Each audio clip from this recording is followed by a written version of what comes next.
画作有写实，也有抽象，有的灌注哲学妙思、独特观点或生命故事。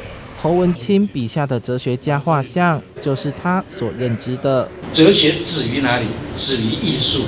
那艺术的时候，比如说我们的孔子一直在强调诗书礼仪，就是诗书礼义乐春秋，因为人必须要有美的东西来加强内心。侯文清的艺术狂想扩大了哲学家的定义，耐人寻味。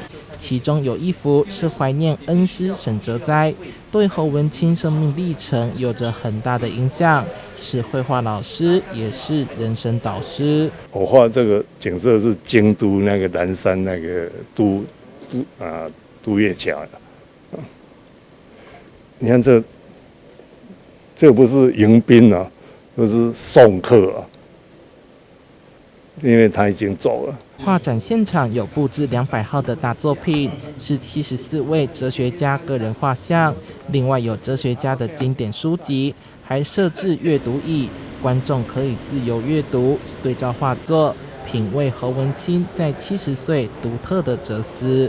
记者杨淑怀谈的报道。